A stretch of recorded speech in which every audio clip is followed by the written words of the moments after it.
दर्शकों ब्रेक तो बाद ਤੁਹਾਡਾ ਸਵਾਗਤ ਹੈ ਜੀ। ਡਾਕਟਰ ਸਾਹਿਬ ਸਾਡਾ ਪਹਿਲਾ ਫੇਸਬੁੱਕ ਮੈਸੇਜ ਆਇਆ ਹੈ ਪਰਮਜੀਤ ਸਿੰਘ ਜੀ ਦਾ ਵਰਜੀਨੀਆ ਤੋਂ। ਇਹ ਲਿਖਦੇ ਹਨ, ਈਮੇਲ ਆਈ ਹੈ ਪਰਮਜੀਤ ਸਿੰਘ ਜੀ ਵਰਜੀਨੀਆ ਤੋਂ। ਇਹ ਲਿਖਦੇ ਹਨ, ਸਤਿਕਾਰਯੋਗ ਡਾਕਟਰ ਅਮਰਜੀਤ ਸਿੰਘ ਜੀ ਅਤੇ ਸਮੂਹ ਸਹਿਯੋਗੀ, ਵਾਹਿਗੁਰੂ ਜੀ ਕਾ ਖਾਲਸਾ ਵਾਹਿਗੁਰੂ ਜੀ ਕੀ ਫਤਿਹ।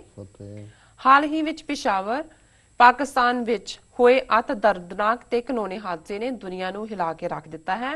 ਕੋਈ ਵੀ ਇਨਸਾਨ ਕੋਣ ਵਾਲਾ ਇਸ ਤੋਂ ਦੁਖੀ ਹੋਣ ਤੋਂ ਨਹੀਂ ਰਹਿ ਸਕਿਆ। ਇਸ ਖੌਫਨਾਕ ਹਾਦਸੇ ਨੂੰ ਧਿਆਨ ਵਿੱਚ ਰੱਖਦਿਆਂ ਪਾਕਿਸਤਾਨ ਦੇ ਈਸਾਈ ਭਾਈਚਾਰੇ ਨੇ ਆਪਣਾ ਸਭ ਤੋਂ ਮਹੱਤਵਪੂਰਨ ਦਿਹਾੜਾ ਕ੍ਰਿਸਮਸ ਨਾ ਮਨਾਉਣ ਦਾ ਫੈਸਲਾ ਕੀਤਾ ਹੈ, ਜੋ ਕਿ ਇੱਕ ਬਹੁਤ ਹੀ ਸ਼ਲਾਘਾਯੋਗ ਕਦਮ ਹੈ। ਸਿੱਖ ਕੌਮ ਜਿੱਥੇ ਸਾਹਿਬਜ਼ਾਦਿਆਂ ਦਾ ਸ਼ਹੀਦੀ ਸਾਕਾ ਮਨਾਉਣ ਜਾ ਰਹੀ ਹੈ, ਉੱਥੇ ਨਾਲ ਹੀ ਇਸ ਖੌਫਨਾਕ ਹਾਦਸੇ ਦੀ ਯਾਦ ਵੀ ਮਨਾਉਣੀ ਚਾਹੀਦੀ ਹੈ। ਇਹੀ ਸਾਡੇ ਗੁਰੂ ਸਾਹਿਬਾਨਾਂ ਦਾ ਹੁਕਮ ਹੈ। ਕਿਰਪਾ ਕਰਕੇ ਸਾਰੇ ਸਿੱਖਾਂ ਨੂੰ ਬਾਬਤ ਕੋਈ ਸੁਝਾਅ ਦਿਓ ਜੀ। ਸਿੱਖ ਕੌਮ ਦੀ ਆਜ਼ਾਦੀ ਦੀ ਆਵਾਜ਼ ਬੁਲੰਦ ਕਰਦਾ TV 84 ਦਾ ਅਦਾਰਾ ਬਹੁਤ ਹੀ ਸ਼ਲਾਘਾਯੋਗ ਕਾਰਜ ਕਰ ਰਿਹਾ ਹੈ। ਅਕਾਲ ਪੁਰਖ ਇਸ ਨੂੰ ਹੋਰ ਵੀ ਬੁਲੰਦੀਆਂ ਬਖਸ਼ੇ। ਖਾਲਿਸਤਾਨ ਜ਼ਿੰਦਾਬਾਦ ਜੀ। ਡਾਕਟਰ ਸਾਹਿਬ ਜ਼ਿੰਦਾਬਾਦ ਜ਼ਿੰਦਾਬਾਦ। ਵੀਰ ਪਰਮਜੀਤ ਸਿੰਘ ਜੀ ਦਾ ਬਹੁਤ ਬਹੁਤ ਧੰਨਵਾਦ। ਉਹਨਾਂ ਨੇ ਸਾਨੂੰ ਲਿਖਿਆ, ਉਹ ਹਮੇਸ਼ਾ ਹੀ ਲਿਖਦੇ ਵੀ ਨੇ ਔਰ ਸਾਨੂੰ ਆਪਣੀਆਂ ਸਟੋਰੀਜ਼ ਨਾਲ ਵੀ ਮਾਲਾ ਮਾਲ ਕਰਦੇ ਨੇ, ਲੱਭ ਲੁੱਭ ਕੇ ਇਧਰੋਂ ਉਧਰੋਂ ਭੇਜਦੇ ਰਹਿੰਦੇ ਨੇ ਜੀ। ਉਹਨਾਂ ਨੇ ਪਿਸ਼ਾਵਰ ਦੇ ਵਿੱਚ ਜਿਹੜਾ 140 ਦੇ ਕਰੀਬ ਬੱਚੇ ਸਟਾਫ ਉਹਨਾਂ ਦਾ ਮਾਰਿਆ ਜਾਣਾ ਜੀ, ਉਸ ਬਾਰੇ ਹੀ ਉਹਨਾਂ ਦਾ ਕਮੈਂਟ ਹੈ ਮੁੱਖ ਤੌਰ ਦੇ ਉੱਤੇ ਵੀ ਇੱਕ ਘਿਨੌਣਾ ਹਾਦਸਾ ਹੈ। ਅਸੀਂ ਇਸ ਦੇ ਉੱਤੇ ਇੱਕ ਪੂਰਾ ਸੈਗਮੈਂਟ ਵੀ ਕੀਤਾ ਜੀ ਔਰ ਸਾਡੀਆਂ ਜਿੰਨੀਆਂ ਵੀ ਇਹ ਸਾਰੇ ਪੀਰੀਅਡ 'ਚ ਕਿਤੇ ਸਪੀਚਿਸ ਨੇ, ਇੰਟਰਵਿਊ ਨੇ, ਉਹਨਾਂ ਦੇ ਵਿੱਚ ਅਸੀਂ ਇਸ ਦਰਦ ਨੂੰ ਜਿਹੜਾ ਇਨਸਾਨ, ਜਿਵੇਂ ਮੈਂ ਕਿਹਾ ਕਿ ਵੀ ਅਸੀਂ ਐਂਪੈਥਾਈਜ਼ ਕਰਦੇ ਹਾਂ, ਅਸੀਂ ਉਸ ਪੀੜ ਨੂੰ ਮਹਿਸੂਸ ਕਰਦੇ ਹਾਂ, ਅਸੀਂ ਉਸ ਨੂੰ ਹਾਈਲਾਈਟ ਵੀ ਕੀਤਾ। ਸਗੋਂ ਪਿਛਲੇ ਐਤਵਾਰ ਇੱਕ ਸ਼ੋਅ ਜਿਹੜਾ ਕਿ ਹਮਸਫਰ ਰੇਡੀਓ ਦੇ ਉੱਤੇ ਉਦਮ ਪ੍ਰੋਗਰਾਮ ਦੇ ਨਾਂ ਥੱਲੇ ਹੁੰਦਾ, ਸ਼ਾਮ ਨੂੰ 7:15 ਤੋਂ 8:15 ਮੌਂਟਰੀਆਲ ਤੋਂ ਬ੍ਰਾਡਕਾਸਟ ਹੁੰਦਾ।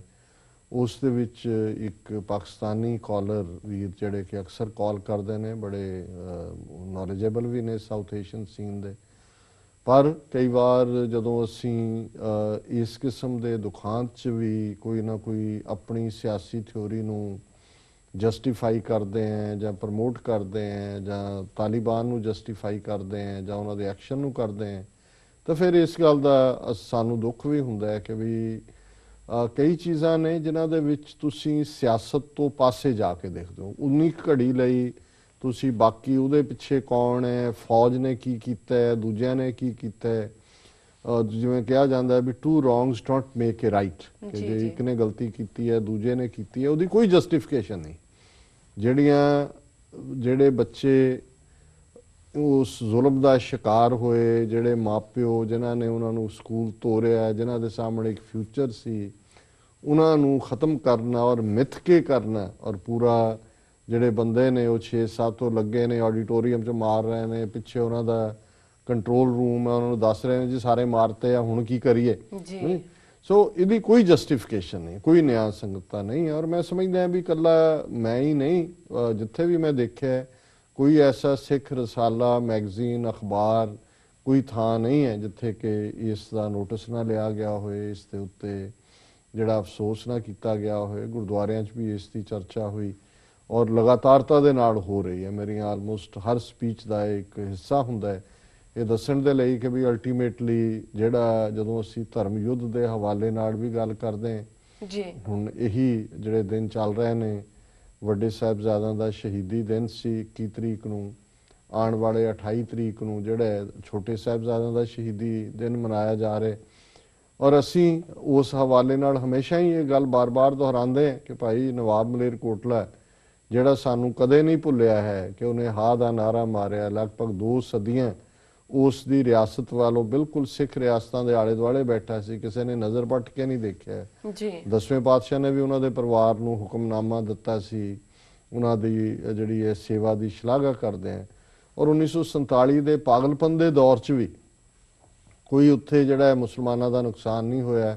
ਅੱਜ ਵੀ ਪੰਜਾਬ ਸਭ ਤੋਂ ਜ਼ਿਆਦਾ ਮੁਸਲਮਾਨ 1.5-2 ਲੱਖ ਉਸ ਖਿੱਤੇ ਦੇ ਵਿੱਚ ਹੀ ਵਸਦੇ ਨੇ, ਇਸ ਲਈ ਕਿ ਈਵਨ 47 ਦੇ ਪਾਗਲਪਨ 'ਚ ਵੀ ਸਿੱਖਾਂ ਨੂੰ ਯਾਦ ਸੀ ਕਿ ਭਾਈ ਇਸ ਨੇ ਸ਼ੇਰ ਮੁਹੰਮਦ ਖਾਨ ਨੇ ਹਾਂ ਦਾ ਨਾਰਾ ਮਾਰਿਆ ਸੀ। ਹੁਣ ਹਾਂ ਦਾ ਨਾਰਾ ਇਹੀ ਸੀ ਜਿਹੜੀ ਗੱਲ ਅਸੀਂ ਪਿਸ਼ਾਵਰ ਦੇ ਹਵਾਲੇ ਨਾਲ ਕਹਿ ਰਹੇ, ਉਹਨੇ ਵੀ ਇਹੀ ਕਿਹਾ ਸੀ ਕਿ ਜੀ ਜੇ ਗੁਰੂ ਗੋਬਿੰਦ ਸਿੰਘ ਬਾਗੀ ਨੇ ਹਕੂਮਤ ਦੇ ਉਹਨਾਂ ਦੇ ਖਿਲਾਫ ਕੋਈ ਵੀ ਕਾਰਵਾਈ ਜਿਹੜੀ ਹੈ ਉਹ ਕਰਨੀ ਬਣਦੀ ਹੈ। ਔਰ ਹਾਲਾਂਕਿ ਜਿਹੜਾ ਪਲੋਏ ਉਹਨੇ ਜਿਹੜਾ ਸੁੱਚਾਨੰਦ ਉੱਥੇ ਸ਼ਰਾਰਤ ਦੀ ਪੰਡ ਸੀ ਪ੍ਰਾਈਮ ਮਿਨਿਸਟਰ ਜੀ, ਕਿਉਂਕਿ ਇਹਦਾ ਹੀ ਮਲੇਰਕੋਟਲੇ ਦਾ ਭਰਾ ਜਿਹੜਾ ਹੈ ਉਹ 10ਵੇਂ ਪਾਤਸ਼ਾਹ ਦੇ ਹੱਥੋਂ ਮਾਰਿਆ ਗਿਆ ਸੀ ਚਮਕੌਰ ਦੀ ਗੜੀ 'ਚ। ਔਰ ਉਹਨਾਂ ਨੇ ਕਿਹਾ ਕਿ ਵੀ ਕਿਉਂਕਿ ਤੇਰੇ ਭਰਾ ਨੂੰ ਇਹਨਾਂ ਦੇ ਪਿਓ ਨੇ ਮਾਰਿਆ ਤੇ ਅਸੀਂ ਇਹਨਾਂ ਨੂੰ ਤੇਰੇ ਹਵਾਲੇ ਕਰਦੇ ਆਂ ਵੀ ਤੂੰ ਇਹਨਾਂ ਨੂੰ ਜ਼ਿਬਾ ਕਰ। ਹਾਂਜੀ, ਤੇ ਉਹਨੇ ਇਹ ਬੜਾ ਸਪਸ਼ਟਤਾ ਦੇ ਨਾਲ ਕਿਹਾ ਕਿ ਵੀ ਜੇ ਮੈਂ ਬਦਲਾ ਲੈਣਾ ਤੇ ਫਿਰ ਮੈਂ ਇਹਨਾਂ ਦੇ ਪਿਤਾ ਤੋਂ ਹੀ ਲਵਾਂਗਾ ਕਿ ਮੈਨੂੰ ਰੱਬ ਜਿਹੜਾ ਖੁਦਾ ਮਹਿਫੂਜ਼ ਰੱਖੇ ਹਮੇ ਐਸੇ ਗੁਨਾਹ ਸੇ। ਇਸ ਕਿਸਮ ਦਾ ਕਾਜ਼ੀ ਉਹਨੇ ਅੱਲਾ ਯਾਰ ਖਾਂ ਯੋਗੀ ਨੇ ਕਿਹਾ ਕਿ ਵੀ ਜੇ ਬਦਲਾ ਲੈਣਾ ਤੇ ਇਹਨਾਂ ਦੇ ਪਿਤਾ ਤੋਂ ਮੈਂ ਲਵਾਂਗਾ ਕਿ ਰੱਬ ਮੈਨੂੰ ਇਹੋ ਜਿਹੇ ਕਿਸੇ ਵੀ ਗੁਨਾਹ ਤੋਂ ਪਾਕ ਰੱਖੇ। ਔਰ ਉਹਨੇ ਇਹੀ ਆਰਗੂਮੈਂਟ ਦਿੱਤਾ ਸੀ ਕਿ ਜਿਹੜਾ ਕੋਈ ਵੀ ਇਸਲਾਮੀ ਸ਼ਰਅ ਜਿਹੜੀ ਹੈ ਉਹ ਸ਼ੀਰਖੋਰ ਬੱਚਿਆਂ ਨੂੰ ਜਿਹੜਾ ਉਹ ਕੋਈ ਵੀ ਉਹਨਾਂ ਦੇ ਖਿਲਾਫ ਫਤਵਾ ਨਹੀਂ ਲੱਗ ਸਕਦਾ, ਉਹਨਾਂ ਦਾ ਕੋਈ ਗੁਨਾਹ ਨਹੀਂ ਜੀ। ਸੋ ਅਸੀਂ ਇਹ ਸਮਝਦੇ ਹਾਂ ਵੀ ਸਾਡੇ ਲਈ ਤਾਂ ਇਹ ਕ੍ਰਾਈਟੇਰੀਆ ਈਵਨ ਇਸਲਾਮ ਦੇ ਹਵਾਲੇ ਨਾਲ, ਕਿਉਂਕਿ ਆਪਣੇ ਧਰਮ ਦਾ ਤਾਂ ਸਾਨੂੰ ਪਤਾ ਹੈ ਵੀ ਗੁਰੂ ਸਾਹਿਬਾਨ ਨੇ 6ਵੇਂ ਪਾਤਸ਼ਾਹ ਨੇ ਜਿਨ੍ਹਾਂ ਨੇ ਆਪਣੇ ਜੀਵਨ ਦੀਆਂ 4 ਜੰਗਾਂ ਲੜੀਆਂ, ਉਹਨਾਂ ਨੇ ਤਾਂ ਮੌਤ 'ਚ ਵੀ ਡਿਗਨਿਟੀ ਦਿੱਤੀ ਹੈ, ਜੀ ਜੀ, ਜਿਉਂਦਿਆਂ ਨੂੰ ਵੀ ਦਿੱਤੀ ਹੈ। ਜਿਹੜਾ ਸ਼ਹਿਰ ਗੁਰੂ ਹਰਗੋਬਿੰਦ ਸਾਹਿਬ ਨੇ ਆਬਾਦ ਕੀਤਾ ਹੈ ਹਰਗੋਬਿੰਦਪੁਰ, ਅੱਜ ਵੀ ਤੁਸੀਂ ਜਾ ਕੇ ਦੇਖੋ 4 ਸਦੀਆਂ ਬਾਅਦ ਉਸ ਸ਼ਹਿਰ ਦੇ ਵਿੱਚ ਉਹਨਾਂ ਨੇ ਮਸਜਿਦ ਬਣਵਾਈ, ਉਹਨੂੰ ਕਹਿੰਦੇ ਗੁਰੂ ਕੀ ਮਸਜਿਦ ਨੇ ਜੀ ਜੀ, ਕਿ ਭਾਈ ਜਿੱਥੇ ਜਿਹੜੇ ਮੁਸਲਮਾਨ ਨੇ ਉਸ ਸ਼ਹਿਰ ਦੇ ਰਹਿਣ ਵਾਲੇ ਆਣਗੇ ਜਾਂ ਉਹਨਾਂ ਦੇ ਕੋਈ ਫੌਜੀ ਜਾਂ ਕੋਈ ਦੂਸਰੇ ਜਿਹੜੇ ਕੋਈ ਵਿਜ਼ਿਟ ਕਰਦੇ ਨੇ ਮੱਥਾ ਉਹ ਉੱਥੇ ਆਪਣੀ 5 ਵੇਲੇ ਦੀ ਨਮਾਜ਼ ਅਦਾ ਕਰ ਸਕਣ।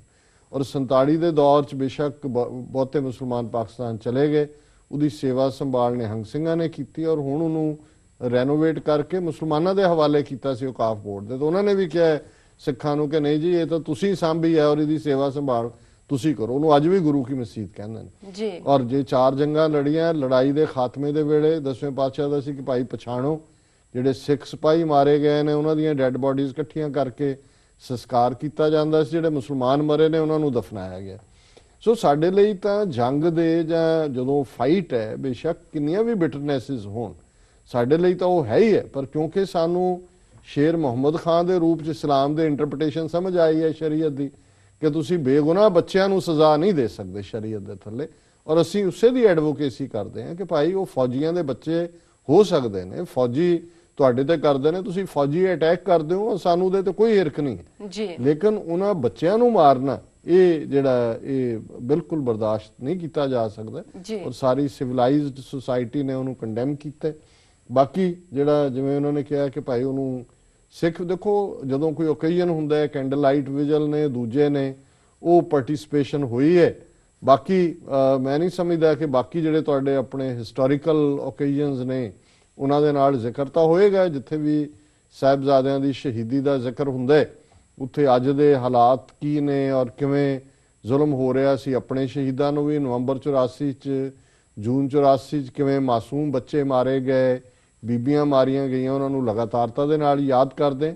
ਸੋ ਉਸੇ ਯਾਦ ਦੇ ਵਿੱਚ ਜਦੋਂ ਮਾਸੂਮਾਂ ਦੀ ਗੱਲ ਹੋਏਗੀ ਬੇਗੁਨਾਹ ਦੀ, ਪਿਸ਼ਾਵਰ ਦੇ ਬੱਚਿਆਂ ਨੂੰ ਕੌਣ ਭੁੱਲ ਸਕਦਾ।